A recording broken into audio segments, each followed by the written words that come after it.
When you think about beginner-friendly plants, one of the things you probably wonder is something that could be left alone for a while, maybe slightly neglected even.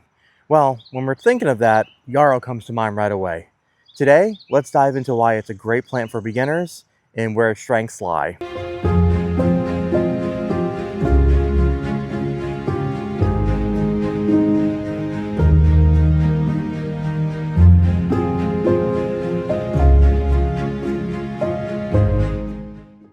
Hello and welcome to Sprout Logic Gardening.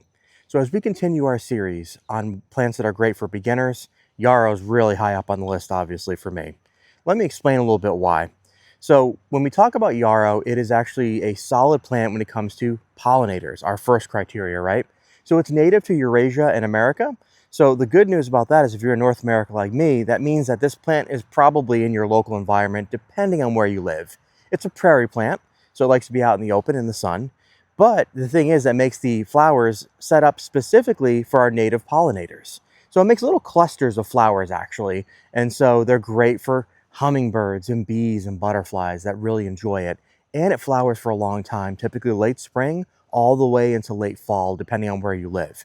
So that's a bonus as well, really long flowering period. I forgot to mention it's also perennial. It comes back every year. So the pollinators get to enjoy it year after year after year. And it's something local, hopefully, in your environment. If not, still going to be great for pollinators in your area. So when it comes to that, A+. Hands down, it's a great one for pollinators. Let's talk about how tough Yarrow is. So again, I said this is a prairie plant. That means that this thing's dealing with drought, crazy winters, crazy storms, sometimes floods. If you name it, it's probably getting hit with it depending on the time of the year. What does that mean in the garden? Super tough plant. So you can cut it down to the ground, it's going to come right back up. It's going to come back year after year. Now, I will mention if you keep it for long term, since it's a perennial, after a couple of years, you're going to want to divide and split it up just to make sure it keeps coming back very healthy and strong. But it is going to keep coming back. So as far as conditions go, it doesn't care about drought, doesn't care about all those other crazy things that might get hit with, maybe a cold spike or something. But it's going to keep going and keep going strong.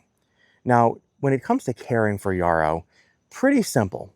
Number one, don't put it in soil that's very high in nitrogen or fertilizing it constantly. It doesn't actually like that. The leaner the soil, the better. You'll rarely ever need to fertilize it, in fact. And if you do put fertilizer, unfortunately, you're going to get very long, leggy growth, a lot of grain, and not so many flowers. So you want to avoid that.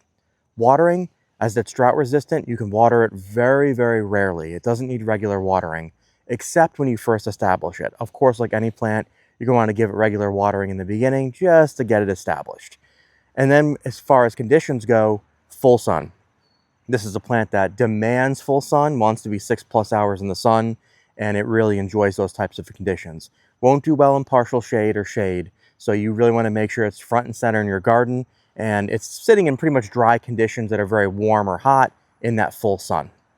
So thinking about this, it seems like it's a pretty solid win, right? And to me, it really is. Great for pollinators, super tough, easy to care for. I'll mention one more thing, and I'm going to say disclaimer. I am not a medical professional. This is not medical advice. Talk to your doctor for any kind of medical advice. But I will mention this. I've looked into it, done a little bit of research, and it seems that it also has medicinal properties around digestion, wound care, and anti-inflammatory properties. Not saying to use it. I'm just saying that this is what I've read. I haven't used it myself personally for this. But an interesting thing when you're talking about adding a plant to a garden, maybe there's some medicinal properties that help out. Overall, for me, though, I really think that Yarrow is a solid fit in any garden. When it comes to all those different features, it's great, it's reliable, and frankly, it's beautiful as well. I'll mention one last thing for you. So Yarrow also comes in different varieties, as I mentioned. There's really big ones that kind of clump and get very large, and there's your micro ones or your dwarf ones. They'll stay pretty small. And then, of course, the color variations that are available. There's so many different colors out there. Yellows, pinks, reds, whites. I've seen pretty much almost every color in the rainbow, in fact, when it comes to Yarrow. So it really has a spot in your garden, and it'll fit any color scheme you have for the most part. Now, I hope this video is helpful. Please don't forget to like and subscribe. And if you have any suggestions or you want me to look at some other plants, or maybe you disagree with me on Yarrow, please drop it down in the chat, and I'm happy to talk through it. And, of course, we'll see you on the next video. Take it easy.